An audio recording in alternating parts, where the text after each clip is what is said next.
So 2 hours passed slowly, and then at the stroke of 11, we saw a single bright light shining in our direction. That is our signal, said Holmes, springing to his feet. So 2 hours were passed away, and then the light was falling on their direction at the stroke of 11, and Holmes said that is our signal, springing to his feet.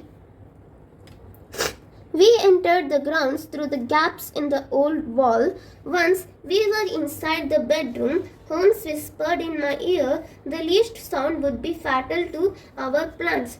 You must sit without a light. Do not fall asleep. Your very life may depend upon it. So they entered at the room through the gaps in the old wall, and once they were inside the bedroom, Holmes whispered in Watson's ear that they should follow their plan and must sit without a light in the dark and must not fall asleep. If it is as it is, it may depend upon our life, upon their life. Holmes had brought with him a long thin cane which he placed beside him on the bed. Beside it he laid a box of matches and a stump of candle. Then he turned down the lamp, and we were left in darkness. Holmes brought a long thin cane and he placed it beside him on the bed, and he brought a box of matches and a stump of a candle. Then he turned off the lamp, and they were left in darkness. For the next few minutes, we sat in a state of dreadful vigil. I started sweating from the tension. Suddenly, a sound became audible, a very gentle, soothing sound like that of a small jet of steam escaping continually from a kettle. The moment we heard it, Holmes sprang from the bed, struck a match, and lashed furiously with his cane at the bell pull. So, in darkness, they wait until about 3 in the morning. Suddenly, a slight metallic noise and a dim light through the ventilator prompts Holmes to action. Quickly, Holmes lights the candle. You see it, Watson, he yelled. You see it. He had ceased to strike and was gazing up at the ventilator when suddenly the silence of the night was broken by the most horrible cry I have ever heard. What can it mean? I gasped. It means that it is all over, Holmes answered. We will now enter Dr. Roylott's room. So, Holmes yelled that, you see it, Watson, you see it. He had ceased to strike and was looking up at the ventilator when suddenly the night was silent, and the silence of the night was broken by the most horrible cry that they ever heard.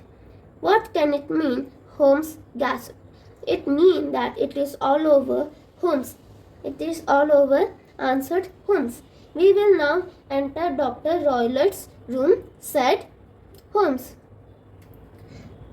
It was an unusual sight which met our eyes. Dr. Roylott sat on a wooden chair. His eyes were fixed in a dreadful, rigid stare at the corner of the ceiling. Bound tightly round his head was a peculiar yellow band with brownish speckles. The speckled band, whispered Holmes. So they saw that Dr. Roylott sat on a wooden chair with his eyes closed at the corner of the ceiling, and he was tightly bound. Around his head was a peculiar yellow band with brownish speckles. The speckled band, whispered Holmes. I took a step forward. In an instant, his strange headgear began to move. From among his hair then rose the squat diamond-shaped head and puffed neck of a loathsome serpent. So he moved forward, and his strange headgear began to move. And from among Dr. Roylot's hair, there he saw the short and wide diamond-shaped head and puffed neck of unpleasant serpent. "It is a swamp adder," cried Holmes. The deadliest snake in India. Dr. Roylott must have died within 10 seconds of being bitten. Violence does in truth recoil upon the violent. Let us put this creature back into its den and let the police know what has happened.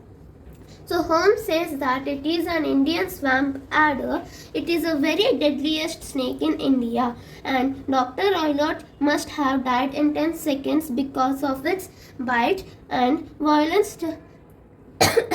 And he might spring back with force upon the violent. Now let Holmes and Watson put this creature back into its den and let the police know what has happened.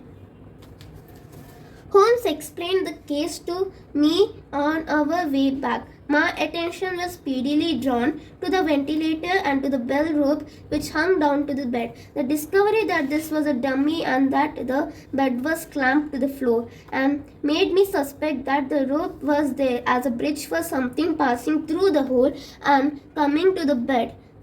The idea of a snake then occurred to me. I coupled it with my knowledge that the doctor kept a supply of creatures from India. Then I thought of the whistle. Of course, he must recall the snake before the morning light revealed it to others. He had trained it probably by the use of the milk which we saw to return to him when called. He would put it through the ventilator at the hour that he thought the best, with the certainty that it would crawl down the rope and land on the bed. It might or might not bite the occupant. Perhaps she might escape every night for a week, but sooner or later she would fall victim. When I heard the creature hiss, I instantly struck the match and attacked it.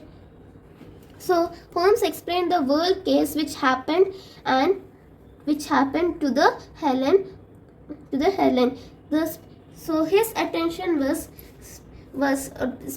drawn to the ventilator and to the bell rope which hung down to the bed, and the discoveries of the bell rope was a dummy, and that bed was anchored to the floor, and that made him suspect that the rope was there as a bridge for something passing through the hole and coming to the bed. So the idea of a snake then occurred to Holmes, and he occupied it with his knowledge that the doctor kept a supply of creatures from India. Then he thought of the whistle. Of course,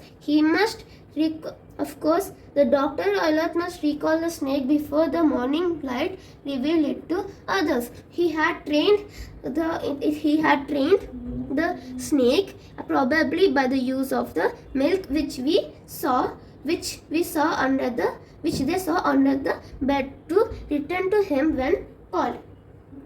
He would put it through the ventilator at the hour that he thought best, with certainty that it would crawl down the rope and land on the bed. So the snake might or might not bite the occupant. Perhaps Helen might escape every night for a week, but sooner or later she may fall victim. When he heard the creature hiss, he instantly struck the match and attacked the snake, with the result of driving it back through the ventilator, I added.